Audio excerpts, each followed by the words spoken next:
शनि भगवान की प्रेत कथा। भक्तों, शनि देव न्याय के देवता है। वे कर्मों के अनुसार फल देते हैं। व्रत से वे प्रसन्न होकर शुभ फल देते हैं। शनिवार के व्रत करने और कथा सुनने से साढ़े साती और धैया के दुष्प्रभाव कम होते हैं। कष्ट रोग, ऋण और न्यायिक मामलों में राहत मिलती है। भूत प्रेत बाधा, नकारात्मक ऊर्जा और दुर्भाग्य दूर होता है। कर्म में शुद्धि और आत्मिक बल प्राप्त होता है। आइए जानते हैं शनिवार व्रत की विधि और उपाय, फिर सुनेंगे कथा। भक्तों, सबसे पहले स्नान कर शुद्ध वस्त्र पहने। शनि मंदिर में जाकर शनि देव का तेल से अभिषेक करें। काले तिल, सरसों का तेल, नील फूल, काली वस्त्र और उड़द दाल चढ़ाए। शनि देव की मूर्ति या चित्र के सामने दीपक जलाए। सरसों के तेल का दीपक। ओम सं शनिचराय नमः मंत्र का कम से कम 108 बार जप करें। शनि चालीसा, शनि स्त्रोत या दशनामावली का पाठ करें। दिन भर उपवास रखें। यदि संभव हो तो फलाहार करें।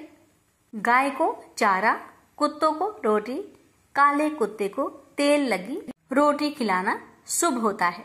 गरीबों भिखारियों को दान दे, विशेषकर काले वस्त्र, तिल, लोहा, छाता, जूते आदि। आइए जानते हैं शनिवार के विशेष उपाय। भक्तों, कर्ज से मुक्ति के लिए पीपल के वृक्ष के नीचे दीपक जलाकर 7 परिक्रमा करें।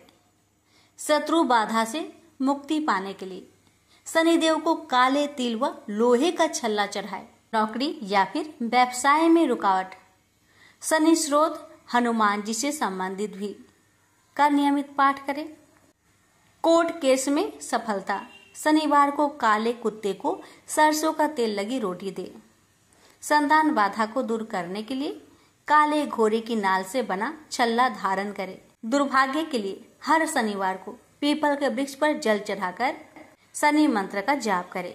भक्तों, शनिवार के दिन इन बातों का ध्यान रखें, जैसे शनिवार के दिन नाखून ना काटे, तेल ना निकाले और दाढ़ी बाल ना कटवाए। ऐसा करना अशुभ माना जाता है। यदि आप व्रत नहीं कर सकते तो शनि मंत्र का जप, दान और सादा आचरण अपनाकर भी शनि देव की कृपा पा सकते हैं। अब आइए सुनते हैं शनिवार शनि भगवान की व्रत कथा। एक समय स्वर्ग लोक में सबसे बड़ा कौन, ये प्रश्नों को लेकर नवग्रहों में वाद विवाद हो गया। विवाद इतना बढ़ा कि परस्पर भयंकर युद्ध की स्थिति बन गई। निर्णय के लिए सभी देवता देवराज इंद्र के पास पहुंचे और बोले, हे देवराज, आपको निर्णय करना होगा कि हम में से सबसे बड़ा कौन है। देवताओं का प्रश्न सुनकर देवराज इंद्र उलझन में पड़ गए। इंद्र बोले, मैं इस प्रश्न का उत्तर देने में असमर्थ हूँ। हम सभी पृथ्वी लोक में उज्जैनी नगरी में राजा विक्रमादित्य के पास चलते हैं। देवराज इंद्र सहित सभी ग्रह यानी कि सभी देवता उज्जैनी नगरी पहुँचे।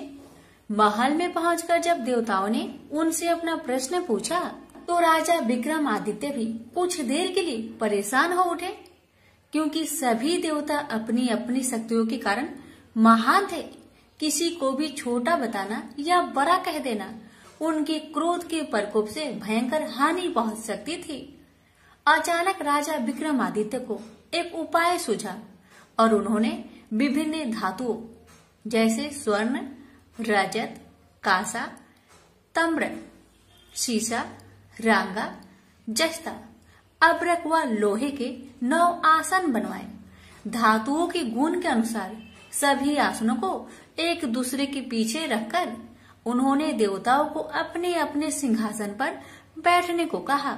देवताओं के बैठने के बाद राजा विक्रमादित्य ने कहा, आपका निर्णय तो स्वयं हो गया। जो सबसे पहले सिंहासन पर विराजमान है वही सबसे बड़ा है। राजा विक्रमादित्य के निर्णय को सुनकर शनि देवता ने सबसे पीछे आसन पर बैठने के कारण अपने को छोटा जानकर क्रोधित होकर कहने लगे, राजा विक्रमादित्य, तुमने मुझे सबसे पीछे बैठाकर मेरा अपमान किया है। तुम मेरी शक्तियों से परिचित नहीं हो, मैं तुम्हारा सर्वनाश कर दूंगा। शनि ने कहा, सूर्य एक राशि पर 1 महीने, चंद्रमा 2.25 दिन, मंगल 1.5 महीने, बुध और शुक्र 1 महीने, बृहस्पति 13 महीने रहते हैं, लेकिन मैं किसी राशि पर 7.5 वर्ष तक रहता हूँ। बड़े बड़े देवताओं को मैंने अपने प्रकोप से पीड़ित किया है। राम को 7.5 के कारण ही वन में जाकर रहना पड़ा और रावण को 7.5 के कारण ही युद्ध में मृत्यु का शिकार बनना पड़ा। राजा, अब तू भी मेरे प्रकोप से नहीं बच सकता।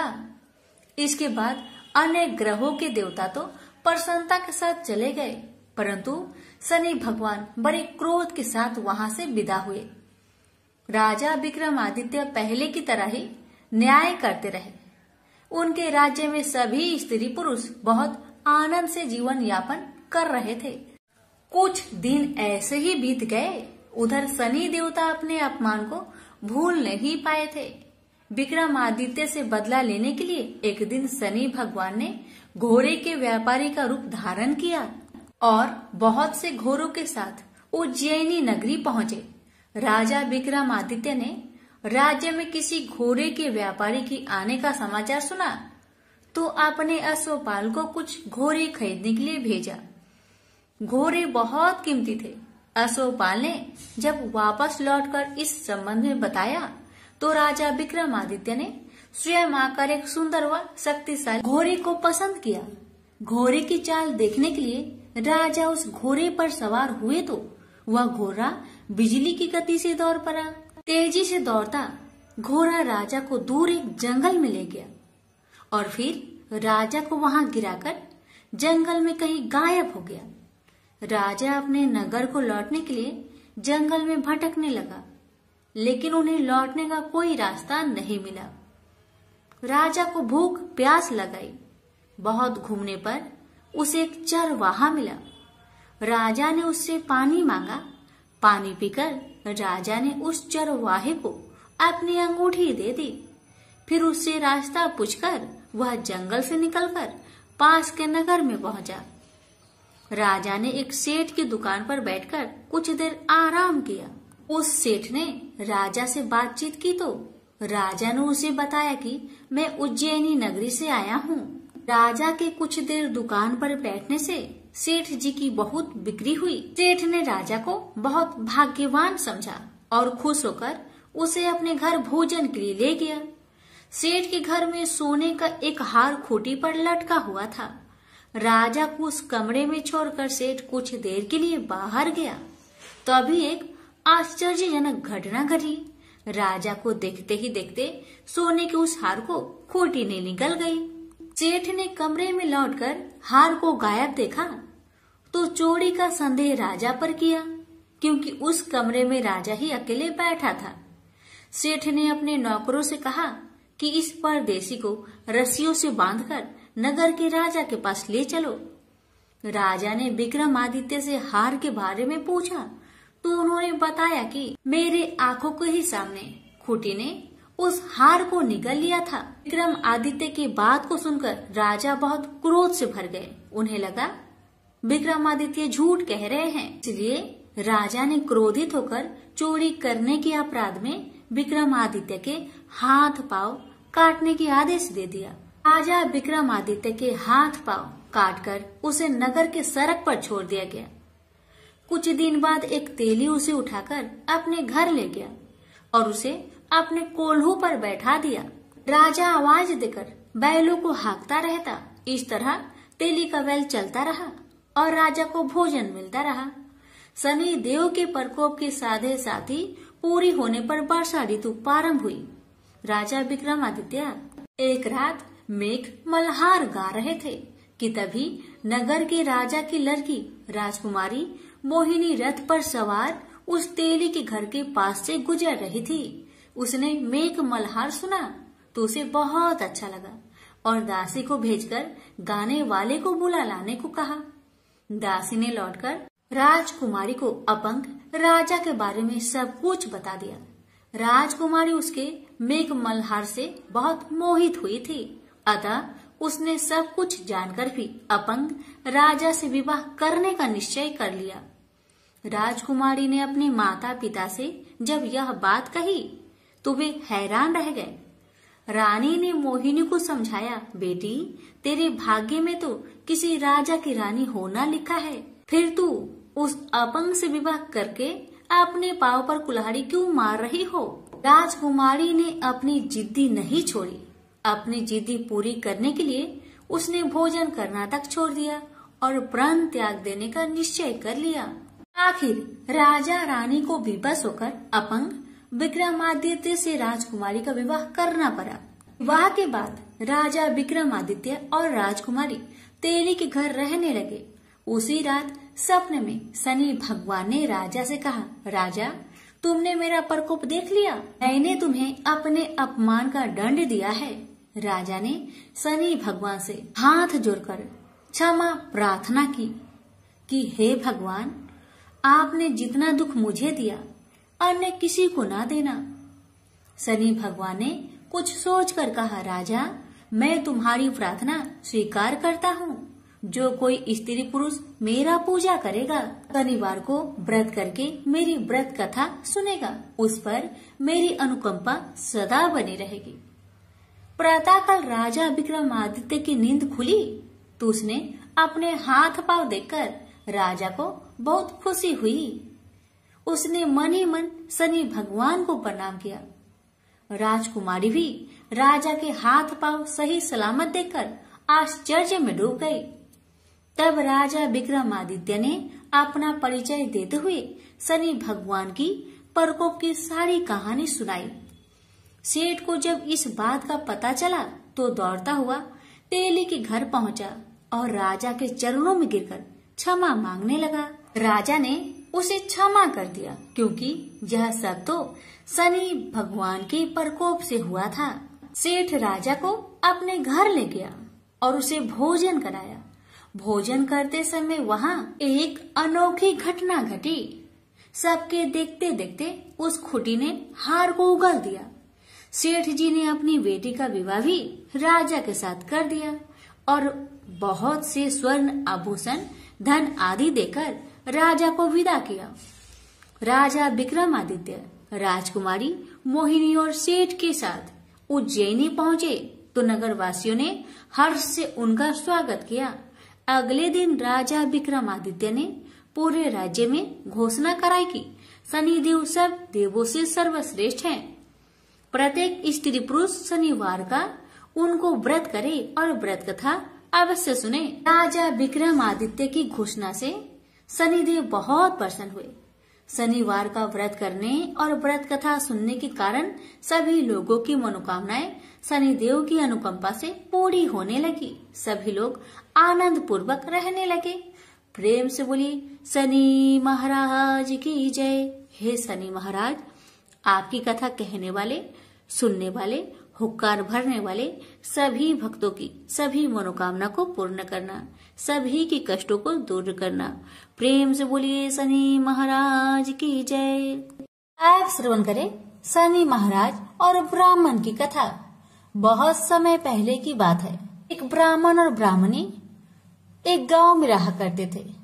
ब्राह्मण हर रात अपने सपने में नीली घोड़ी पर नीले कपड़े पहने एक आदमी को देखता था और वह आदमी कहता था, हे ब्राह्मण देवता, मैं तेरे लगूंगा। ब्राह्मण घबराकर उठ जाता और अगले दिन यही सपना उसे फिर आता। यह सपना उसे रोज आने लगा। ब्राह्मण बहुत परेशान हो गया और चिंता के मारे दुबला होने लगा, सूखने लगा। तो एक दिन उसकी पत्नी ने उससे कारण पूछा, हे ब्राह्मण देवता, आपको मैं इतनी अच्छी अच्छी भोजन पकाकर देती हूँ, फिर भी क्या कारण है कि आप दुबले होते जा रहे हैं? ब्राह्मण ने अपनी सपने की सारी बात पत्नी को बताया। ब्राह्मणी बोली, मुझे लगता है अवश्य ही वो शनि महाराज होंगे। अब की बार जब वो आपको दिखे तो आप कह देना, लग जाओ, पर 1:15 से ज्यादा मत लगना। उस दिन फिर सपना आने पर ब्राह्मण ने कहा, लग जाओ, पर कितने समय के लिए लगोगे? शनि जी बोले 7.5 वर्ष का लगूंगा। ब्राह्मण ने कहा क्षमा करे शनि भगवान, इतना भारी तो मुझसे झेला नहीं जाएगा। तब शनि भगवान बोले तो 5 वर्ष का लग जाता हूँ। ब्राह्मण ने मना किया तो शनि जी कहने लगे 1.25 पहर का तो लगूंगा ही, इतना तो कोढ़ी कलंकी भिखारी के भी लग जाता हूँ। तब ब्राह्मण ने कहा ठीक है। ब्राह्मण को 1.25 पहर की शनि की दशा लग गई। ब्राह्मण ने दीन से जाकर ब्राह्मणी से कहा मेरे 1.25 पहर शनि की दशा लग गई है, इसलिए मैं जंगल में जाकर यह समय वहीं पर बिताऊंगा। मेरे लिए खाने पीने का सामान एक पोटली में बांध दो, और हाँ, मेरे जाने के पीछे तुम किसी से झगड़ा मत करना। इस बात का खास ध्यान रखना, ज्यादातर घर में ही रहना और बच्चों का ध्यान रखना।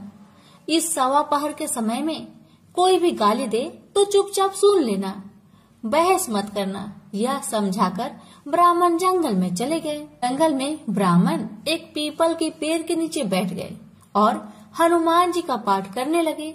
1 पहर बीत गया। ब्राह्मण ने सोचा बाकी बचा समय रास्ते में बीत जाएगी, इसलिए वहां से चल दिया। रास्ते में एक बाड़ी में मदिरे लगे थे। माली से एक मदिरा खरीदा, पोटली में बांधा और आगे को बढ़ा। आगे एक आदमी मिला जो असल में कोई और नहीं, भगवान शनि महाराज थे। ब्राह्मण से पूछा कि पोटली में क्या है? तब उसने कहा मदिरा है। तब शनि भगवान बोले दिखाओ। ब्राह्मण ने पोटली खोली, उसमें वह मदिरा राजकुमार का कटा हुआ खून से लथपथ सिर दिखाई दिया। तो शनि भगवान ब्राह्मण को राजा के पास ले गए और कहा कि इस ब्राह्मण ने राजकुमार की हत्या कर दी है, इसके पास पोटली में राजकुमार का सिर है। राजा ने कहा मैं यह नहीं देख सकता, इस ब्राह्मण को सूली पर चढ़ा दो। राजा के यहाँ हाहाकार मच गया। ब्राह्मण को सूली चढ़ाने से पहले पूछा गया कि तुम्हारी कोई आखिरी इच्छा हो तो बताओ। ब्राह्मण ने सोचा किसी तरह 1.25 पहर पूरा बस हो जाए। ब्राह्मण ने सोच समझकर कहा। उसने कहा कि वह रोज बालाजी का कथा सुनता है, मरने से पहले अंतिम बार बालाजी का कथा सुनना चाहता है। ब्राह्मण को कथा सुनाने का प्रबंध किया गया।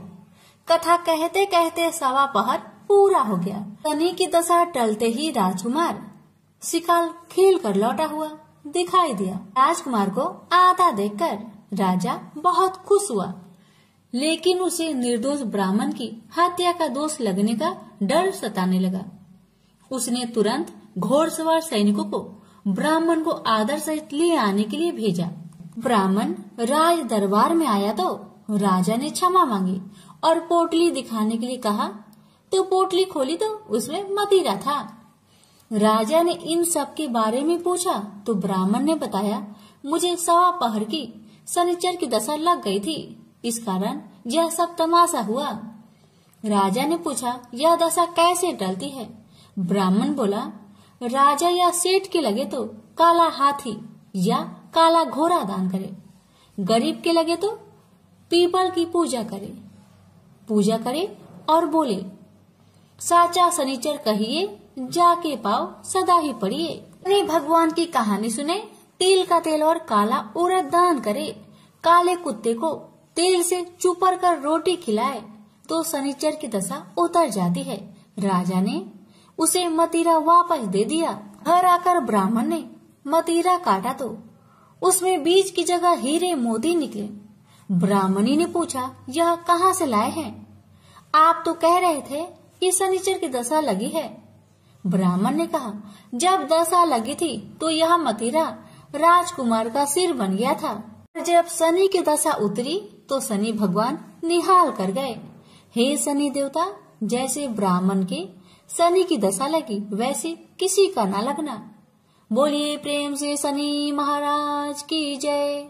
पार्वती जब भी अपने पति शिव के साथ दूसरे देवताओं के निवास स्थान पर जाती और वहां उनके सजे धजे सुंदर भवनों को देखती तो उन्हें बड़ी ही हीनता का बोध होता। वे यह महसूस करती कि हमसे छोटे छोटे देवताओं के पास भी बड़े बड़े भव्य भवन हैं, लेकिन हमारे पास तो कुछ भी नहीं। कहने को मैं आदि देव शिव की पत्नी हूँ, लेकिन रहने के लिए मिली है कैलाश पर्वत की कंदराए और पहनने के लिए वल्कल। किसी उचित आवास के अभाव में अन्य सुख सुविधाओं का उपभोग नहीं कर सकती। एक दिन पार्वती ने अपने मन की व्यथा अपने पति शिव से कही। शिव जी सुनकर मुस्कुराए, फिर बोले, इसमें हीनता की तो कोई बात ही नहीं देवी। प्रत्येक व्यक्ति की अपनी अपनी जीवन शैली होती है। हमारी जीवन शैली यही है, हम अपनी इस शैली को हीन क्यों समझे। अन्य देवगण प्रकृति से बहुत दूर है, जबकि हम प्रकृति की गोद में निवास करते हैं। यह तो हमारे लिए गौरव की बात है, हीनता की नहीं। शिव के तर्कों से पार्वती संतुष्ट नहीं हुई और बोली, मुझे आपकी ये बातें समझ में नहीं आती देव। मुझे तो अपना एक आवास चाहिए, बहुत ही भव्य और सुख सुविधा से पूर्ण। शिव ने अपनी सहज मुस्कान से साथ उत्तर दिया, इसमें क्या मुश्किल है देवी। मैं अभी विश्वकर्मा को बुलवा देता हूँ, उनसे जैसा चाहो वैसा आवास बनवा लो। विश्वकर्मा को बुलाया गया। पार्वती ने आदेश दिया, हमारे लिए ऐसा भव्य बनाओ जैसे विश्व में कहीं ना हो। विश्वकर्मा ने आदेश स्वीकार किया। निर्माण कार्य प्रारंभ हो गया। कुछ ही समय में पार्वती की इच्छा अनुसार भव्य भवन तैयार हो गया। अपने भवन को देखकर पार्वती अति प्रसन्न हुई। गृह प्रवेश की तैयारी होने लगी। पार्वती चाहती थी गृह प्रवेश के समय सभी प्रमुख देवता हमारे यहाँ उपस्थित रहे। शिव ने अपनी सहमति दे दी। सभी प्रमुख देवी देवताओं को आमंत्रण भेजा गया। यह प्रवेश के समय वे सब कैलाश पर्वत पर आ गए। उन्होंने पार्वती के भव्य भवन की भूरी भूरी प्रशंसा की, लेकिन विश्वनेत्री ब्रह्मा खामोश रहे। जब सब देवी देवता जाने लगे तो पार्वती ने ब्रह्मा जी से पूछा, देव क्या आपको यह आवास पसंद नहीं आया। ब्रह्मा जी ने आश्चर्य व्यक्त करते हुए पार्वती से ही प्रश्न किया, देवी मैंने कब ऐसा कहा। आपके चेहरे की भाव भंगिमा कुछ ऐसे कह रही है प्रभु।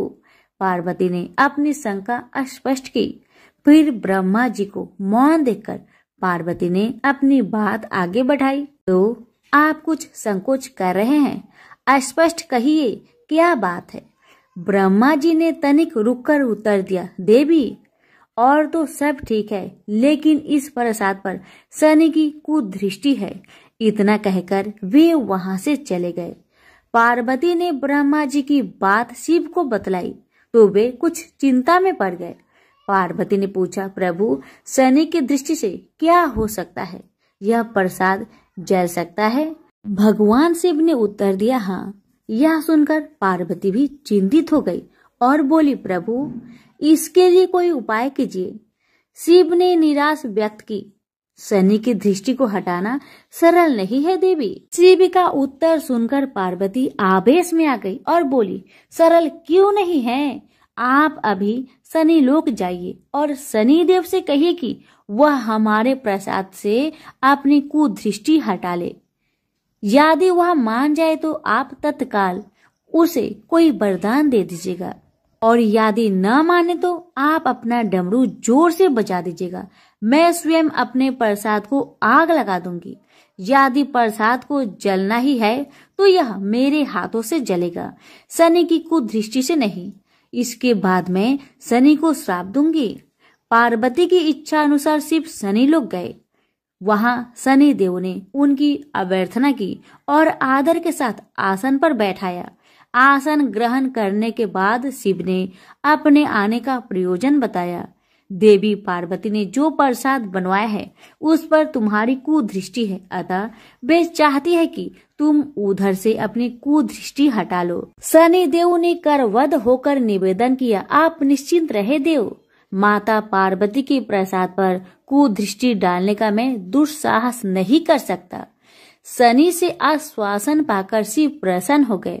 शनि मैं तुमसे प्रसन्न हूँ, तुम जो चाहे वर मांग सकते हो, भोलेनाथ ने कहा। शनि ने विनम्र भाव से कहा, प्रभु आपका दिया हुआ सब कुछ मेरे पास है, अब मैं और क्या मांगू। हाँ, एक इच्छा अवश्य है, वह है आपका तांडव नृत्य देखने की। बहुत दिन हो गए उसे देखे हुए। आप अपना नृत्य दिखला सके तो कृपा होगी।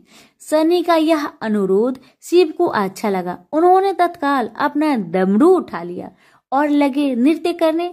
भोले भंडारी ये भी भूल गए कि पार्वती ने डमरू की आवाज सुनकर अपने नवनिर्मित प्रसाद को जला देने की बात कही थी। बस डमरू बजा बजा कर नृत्य करते रहे।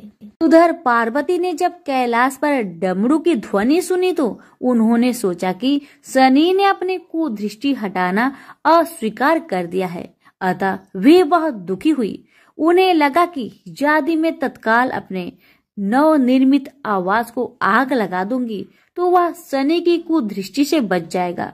अतः उन्होंने स्वयं ही अपने प्रसाद में आग लगा दी। वह धू धू करके जल उठा। प्रसाद को जलता देख पार्वती का शनि पर क्रोध धीरे धीरे बढ़ने लगा। अब वे उसे श्राप देने को तैयार हो गई, लेकिन उसी समय भगवान शिव वहां पहुंच गए। उन्होंने प्रसाद को जलते देखा तो वे आश्चर्यचकित रह गए।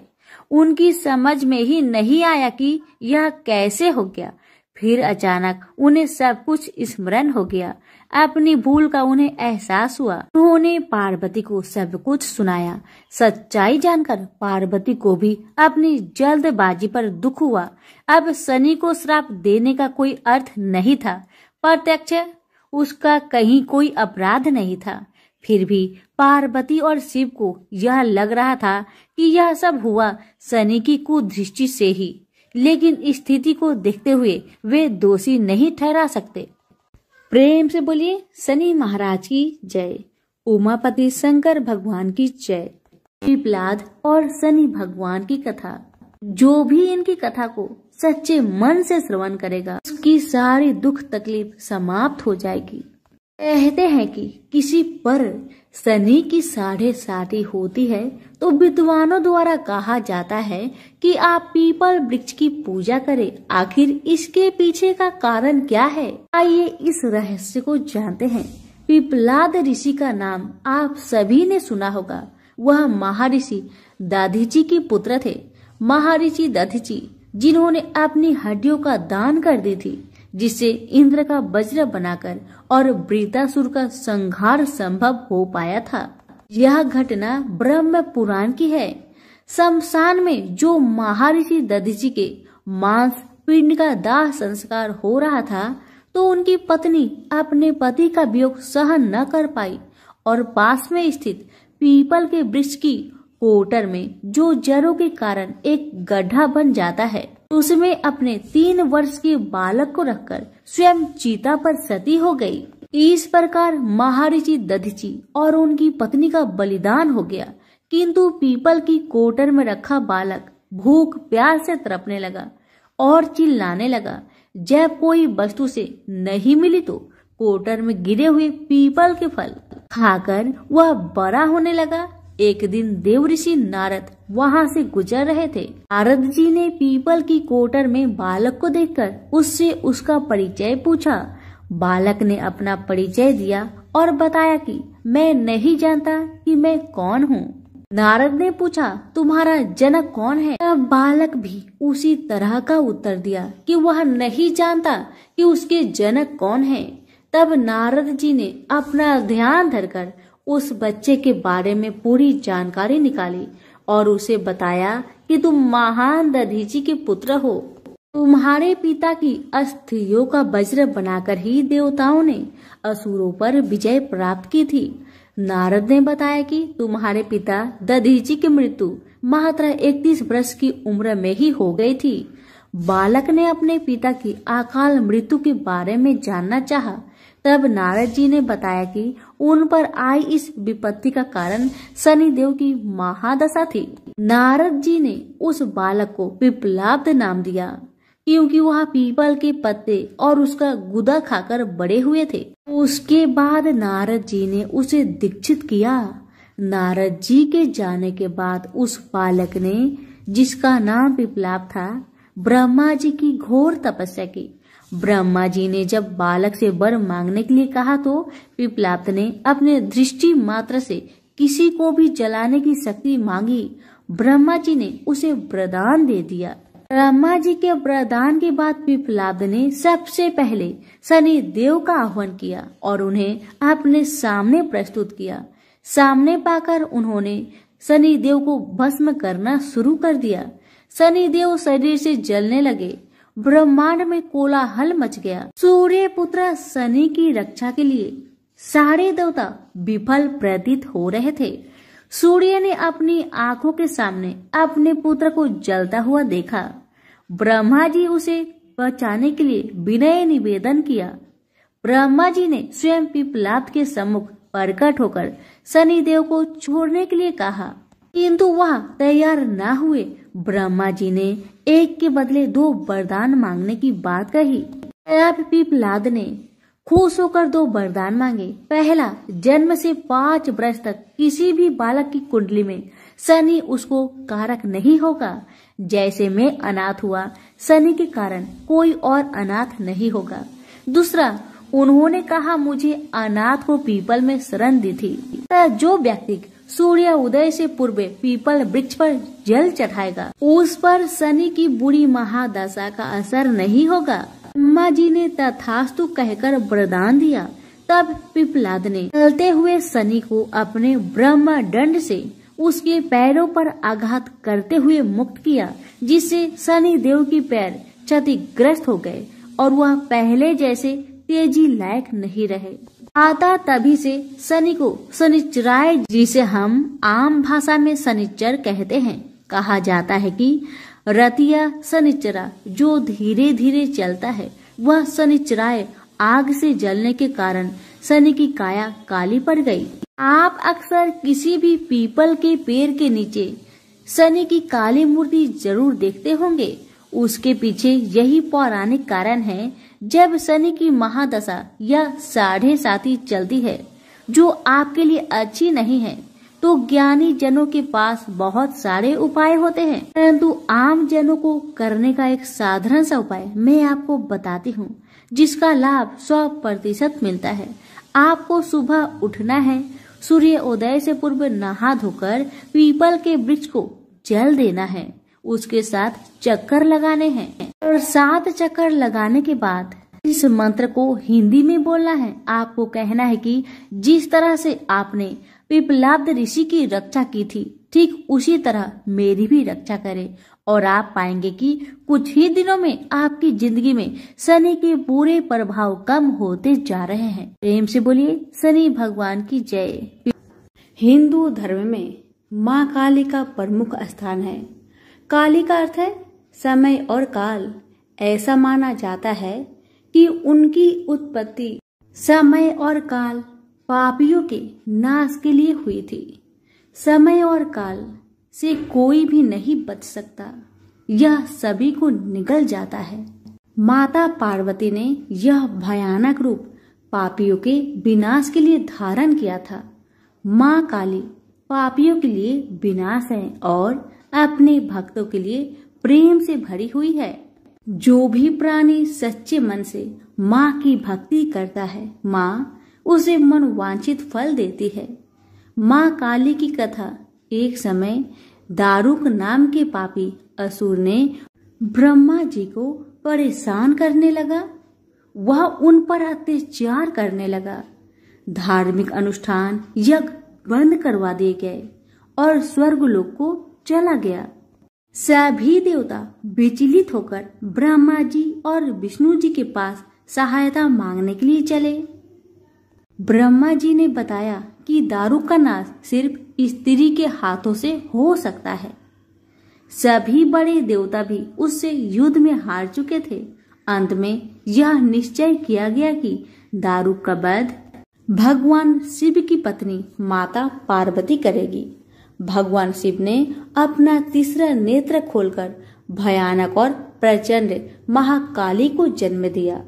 उनका शरीर काले रंग का था और माँ काली के माथे पर तीसरा नेत्र और चंद्र रेखा भी, उनके हाथों में त्रिशूल और कई प्रकार के अस्त्र शस्त्र थे। महाकाली के प्रचंड रूप को देखकर सभी देवता थर थर कांपने लगे और वहां से भागने लगे। युद्ध में दारुक महाकाली से पराजित हुआ और इस तरह उस दुष्ट का अंत हुआ। महाकाली के भयानक रूप से चारों तरफ अग्नि की भयानक लपटें उत्पन्न हो गई। महाकाली के क्रोध को सिर्फ भगवान शंकर ही रोक सकते थे, इसलिए उन्होंने एक बालक का अवतार लिया। भगवान शिव शमशान पहुंचे और वहां बालक के रूप में लेटकर रोने लगे। छोटा बालक को देखकर महाकाली का क्रोध शांत हो गया। उनके हृदय में ममता भावना जागृत हो गई। उन्होंने शिव रूपी उस छोटे बालक को उठा लिया और अपने स्तनों से दूध पिलाने लगी। इस प्रकार से शिव जी ने उनके क्रोध को पी लिया। इस प्रकार महाकाली का भयानक और प्रचंड क्रोध शांत हुआ। उसके बाद महाकाली मूर्छित हो गई। उन्हें होश में लाने के लिए भगवान शिव ने तांडव नृत्य किया। होश में आने पर वह पुनः माता पार्वती के रूप में आ चुकी थी। माता पार्वती भगवान शिव का नृत्य देखकर नृत्य करने लगी, जिसके कारण उन्हें योगिनी का नाम से भी पुकारा जाता है। इसके अलावा महाकाली ने महिषासुर, चंडमुंड, रक्तबीज, शुभ निशुभ जैसे राक्षसों का व्रत किया था। इसलिए 10 महाविद्याओं में से महाकाली प्रथम महाविद्या है। प्रेम से बोलिए माँ काली की जय हो।